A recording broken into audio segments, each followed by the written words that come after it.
Ooh.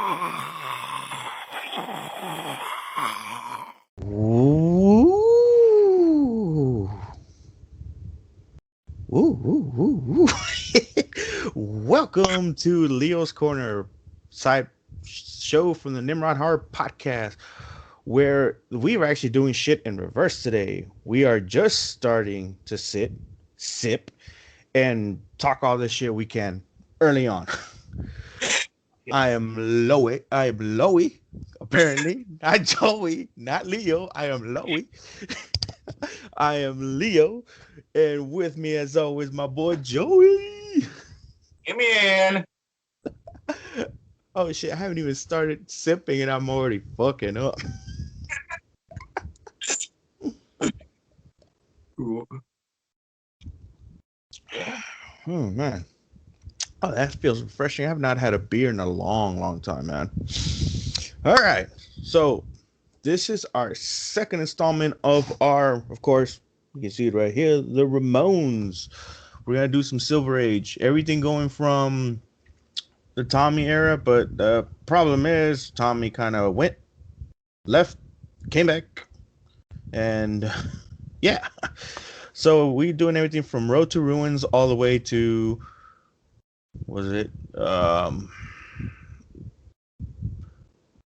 not Mondo. It's the oh shoot, Brain Drain. Yeah, and so Joey, any little things you like to say about this era?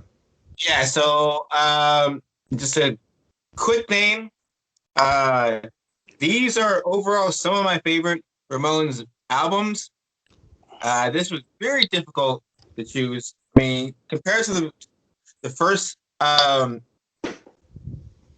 we did, of course that was just 3 albums. This is what's this, like 5 or 6 albums? I didn't count, but Mm. again, like that's I really like what the Ramones did in like the 80s and the later 80s a lot more than what they did back in the 70s. No offense, but this like top 5. You know, you done pissed off about 80% of the Ramones fans out there, right? only one of those like a top 5 from my part 1 would maybe make this list, and that's Pinhead. But even that's kind of like may have not made it. Mm. Yeah, that goes to show when you make a greatest hits for Joey, don't do what every other greatest hits does. Everybody always puts the first 3 albums like on the first 20 tracks, maybe of a greatest hits. So, What do you guys say, Leo? Before we get oh man, for me, it's actually like I remember when I was in high school and like it was always I was always a huge Ramones fan. Like I would every year like I felt like it was part of my school uniform. I had to buy a Ramones shirt. Like yeah, it was the same Ramones shirt. It was the same. It's just my shirt always went from black to gray, so I had to brush up on my shirt. So it was like a badge of honor, like wearing the shirt. And it's not like, oh, like nobody would come up to and be like, oh, name a Ramon song. I'll fucking name you the song. I'll name you the album and every fucking song in that bitch. What about that? you know? Because I remember yeah. there was a point where everybody was wearing just like I remember like seeing kids with Queen shirts and Ramon shirts because Hot Topic was like the main thing, and like rappers started wearing it, I guess, or I don't know. And like I'm like, I don't. You used to like try to kick my ass for wearing a Ramon shirt. Like, what is it? Like, oh man, everybody's doing it now. I'm like, oh shit. Like, I'm in the fashion without trying to be in the fashion. you And know? it's still going on. Just that it's kind of went towards metal bands now, like Yeah. Slayer and stuff like Kim that. Kim Kardashian wearing a Cradle of Filth shirt. So yeah, I swear, like I used to love like mainly like anything Ramones super fast paced would be like my top tier thing. I would always try to avoid like the slower jams. I try to avoid a lot of like I can't say that the like Silver Age got a little slower. Some did. Some got really heavy though. But I've I think learned they to just as like songwriters yeah, during the. I've learned to appreciate the older stuff maybe because I'm older, but I just find it to be more catchy. It's like I'm not looking for full on chaos. And then I used to love the Ramones because yeah, it was fast paced. The lyrics were funny, things like that. At this point, it seems like lyrics got they're still funny, but in a sarcastic way. You know what I mean? And there were so Hmm? many dark like Joey's lyrics too, and like Oh yeah. this.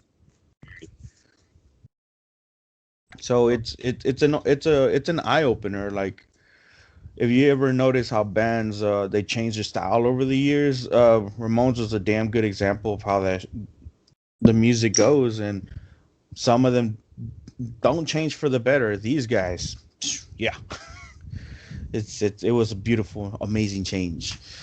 So, And quick, one more thing. So so back as a teenager, I didn't really like the Ramones because I just knew like their first three album stuff, obviously. It wasn't until like maybe like after high school, maybe like 2001 or so. That's when one of my brothers got like a best of Ramones, and they started like listen to like the '80s stuff. And I was like, wait a second, this is actually really good. hmm, So, I thought but you were no, gonna tell me it was when Green Day did a cover to Outsider.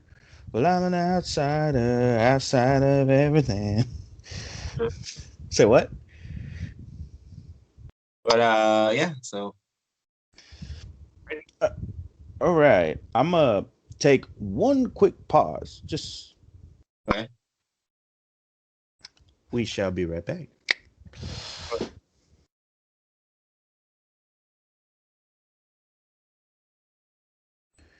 Hey, there's points where I can't hear you. Oh, what's going on? No, it's like you're talking. Like I don't know if it's when you and me are talking at the same time or what it is. It's like you'll. That's why like I'll like sit here and try to like make Yeah. sure you're saying something. How about how about this? How about now? Can you hear me now? Like, Yeah, I can hear you. does it sound like the same or does it sound different? All right, hold on. Let's talk. Let's try talking at the same time, just for Oh, shits and giggles, and see if I can see. It's actually when I'm talking, I can't hear you. huh. Can you still hear me though? I can hear you Yeah, though. I can't not hear you when we're both talking. So it might just be something on my end. But like, we generally don't talk over each other too much. So Yeah, I was just making sure it wasn't. You know what I mean. yeah. All right. So,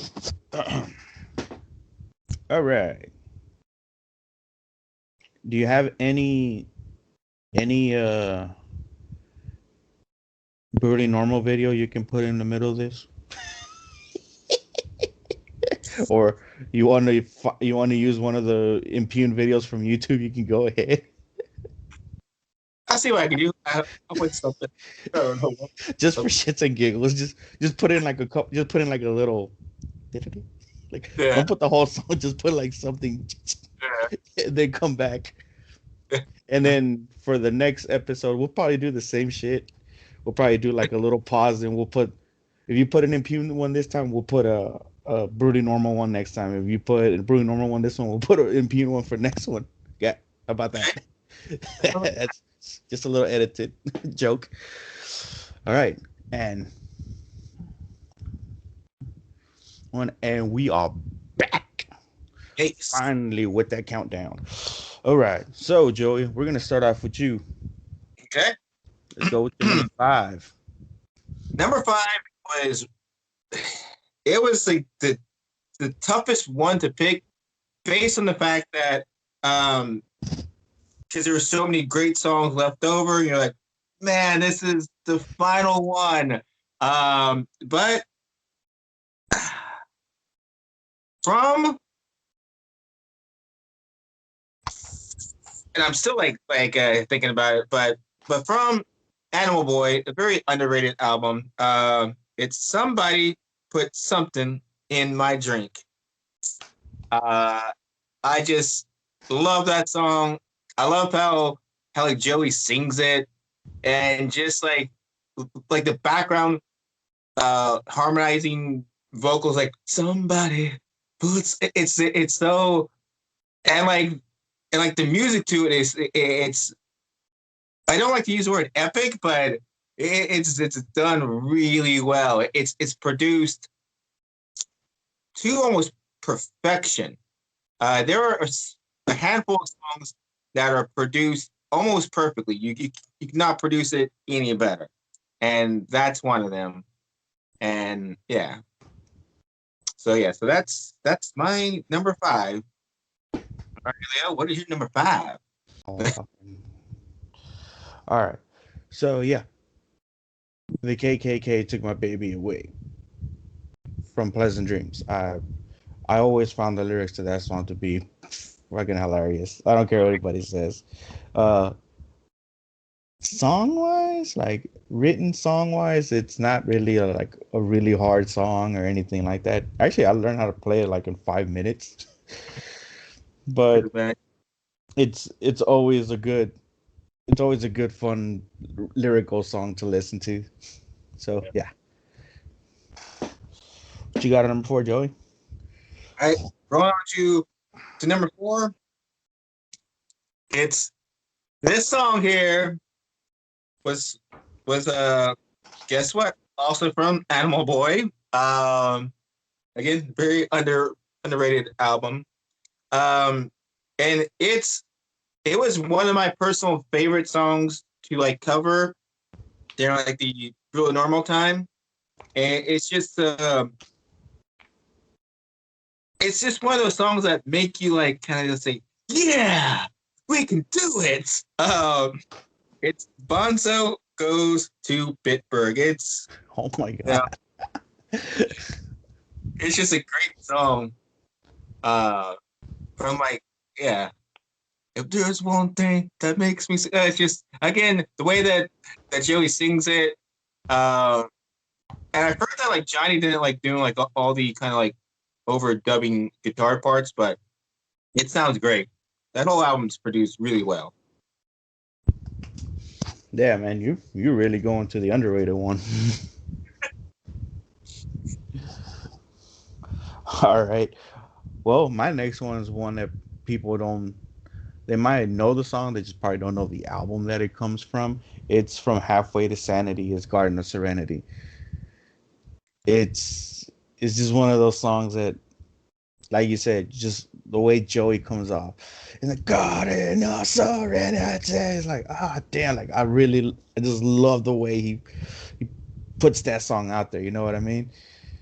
So I mean, oh man, like I think maybe like I've heard it on two live records, and the live versions are just love them. I love them to death. Like it's kind of mostly like all the Ramon stuff. You know, it's like the a lot of people say, you know, sometimes punk music shouldn't be so like overproduced. You know what I mean?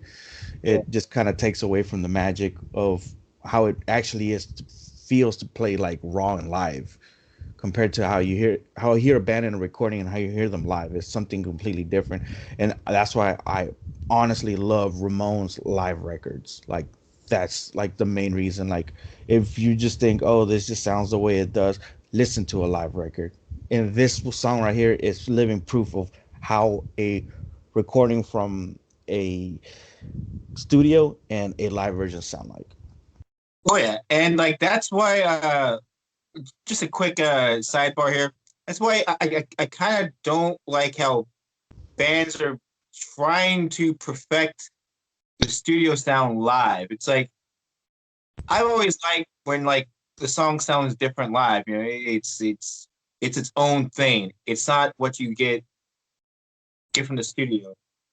Uh, but Garden of Serenity, it came so close to making my top five. Oh man, it was. But going to my number 3.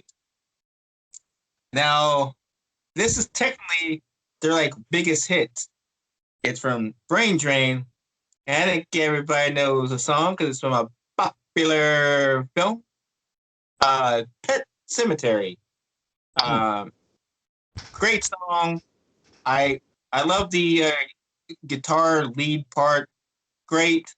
Um, and lyrics are just fun to sing too. Yeah.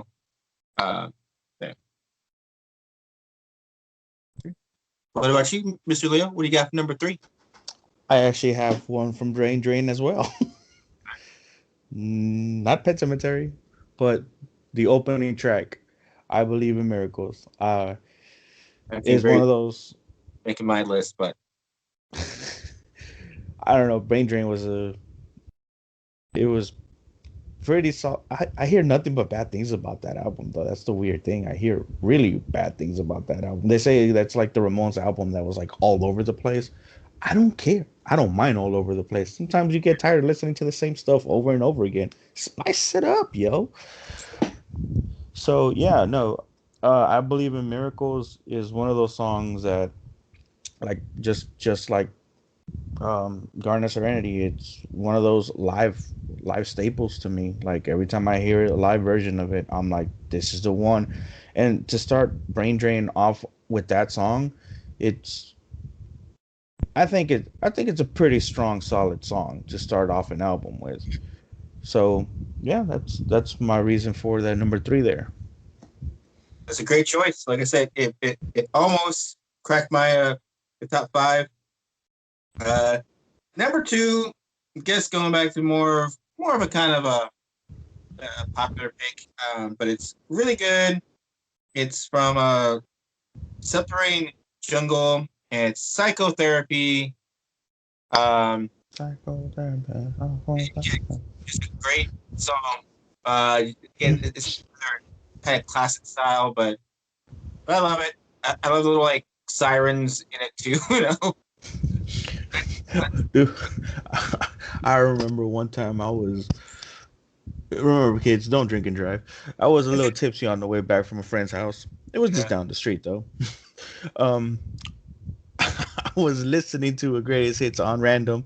That song comes on, and when those sirens went off, I'm like, wait a minute, I don't see no lights. Oh, it's pretty. Uh, It all right. happens. That's one of those that'll trick you if you're not paying it too much attention. But I'm pretty sure I got sober very quick on that, at that moment. All right. Um. All right. My number 2 is, surprisingly, we have not even mentioned a song from this record, and it's like one of their biggest ones. Road to Ruin. It is. I just want to have something to do tonight. Man, that was so close to like making the list. Man, it's such a good song. I But go on. know it's. I honestly feel like it's a very beautiful love song, but at the same time, it's not a love song. I've actually heard somebody say that this was actually a pretty good song because it's not really something that, it's just really about being next to someone you care. Like, it could be a family member, it could be a friend, it could be your loved one, it can be a wife, girlfriend. It's just the whole wanting to be doing something, anything with anybody.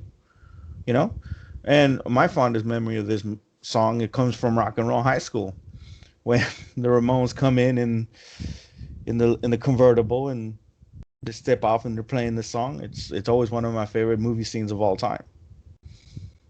So, yep. So, uh, quick side note for you people. I think Garbage, the band, did a great cover to this song. They like definitely make it garbage sounding, but still great cover. And if you don't know what he's talking about, Garbage is also the name of a band. Just So saying. we are at the moment, Leo. My number 1 choice, my number one pick. So far, our first matching pick. So this is a song you already chose. And I'll give you the reason why this is my number one. But it is from the album Pleasant Dreams. The KKK took my baby away. Yeah, this was a song that like made me really start to like them. Actually, Oh, really? I like that little like dan. But I mean, it still kind of sounds like the early Ramones stuff, but Yeah. somewhat sonically different. Yeah, but again, Leo touched on it. The lyrics are just fun to sing along to. Whenever it comes on at like work, because I listen to like a bunch of like random, shuffle stuff. And if it comes on, I'm just like, I don't know where my baby. It's so good. Yeah, that is my number one. Excited to hear yours. All right. This is funny because you know how on the last you were like, we're gonna get two songs. We're gonna get two songs. They're gonna be the same. I have it in my gut feeling for the last one, and we only got one that made our top five. Now, my number one is also a repeat that you have said. So this is the two. Okay. It We is did from it. Brain Drain. I mean, Pet Cemeteries. Like, It's a great song. fucking solid song. I love it because to me that's like a moment where I can literally go, damn, it looks like Danzig ain't the only horror punk singer out there. You know what I mean? And this is actually something that I always tell people. Be it a like a bubblegum pop song, and be it just a straight up punk song. Hell, some of it could even be skate punk. Some of it can be horror punk. They have pop punk. They have the romance. They have, they're the punk band that had a little of everything. And being at that, their darker stuff was what really got me at an older age. It always shows to this point that the Ramones weren't just a one hit pony. Yeah. Their albums weren't just like it sucks to say. I know maybe a lot of people like this. I'm a fan of it every once in a while, but when a band sounds exactly the same on the entire record, it can get pretty old pretty fast. I mean, there's people who like that stuff because it's almost like playing it safe. I love how the Ramones like if I pop in a record, greatest hits, a record that a solid one that they've done, album. It's always something different. It's always something new to the table. And as myself a musician and also hearing Joey play, our types of punk have never been a same sounding style. And Oh yeah. I think that can contribute to all the variety of music that we have listened to, our favorite bands and everything. But I think Ramones had a lot of bass, like a lot of influence on that because it's from if you ever heard Impune or Brewing Normal, the songs aren't always the same. Oh, yeah. And like speaking of just like the general music world, I've heard this statement before that the Ramones are the most influential USA band since like the very early rock and roll days. Mm. And when you think about it, yeah, that may be a actual fact. Are they the most popular ones? No. They sell billions of records? No. Of course, like people like the Doors would like out outsell them. Um, Metallica like would outsell them, but the influence that they had on on the music scene was just incredible. You know, it started a whole new genre, pretty much. hell, Lemmy Kilmister was a big fan of the Ramones. Like they influence like so much and so many different people. It's not even funny, you know.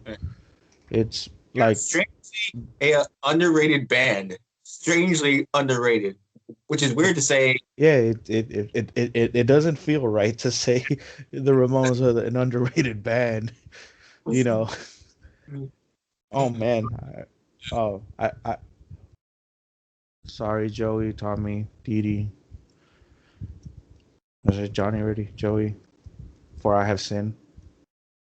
I have uttered the words. You guys are underrated. Joey, you and me are supposed to say 12 ga- uh 12 Gabba Gabba Haze and 4 Hey Hoes Let's Go. And all our punk rock sins will be, will be all right. Well, that was our second installment of the Ramones top list for me and Joey. Hope you enjoy it.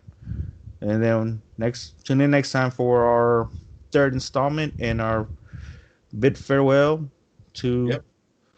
this Ramones subject. I am, of course, Leo. You can find me at XXLeo or XR2D2XX on Instagram. Joey, where can they find you? You can find me at Nimrod Horror on Instagram. And for the entire podcast, you can find us at Nimrod Horror Podcast. One word, Instagram, Facebook, and of course, YouTube. For some reason, we're on YouTube. Why? I don't know. We're such handsome looking men. Yes, we are. The two sexiest guys out there, brother. Oh damn! Thank you. All right. See you next time. Keep drinking. Keep enjoying life, and of course, turn up the Ramones to volume 11. Latest.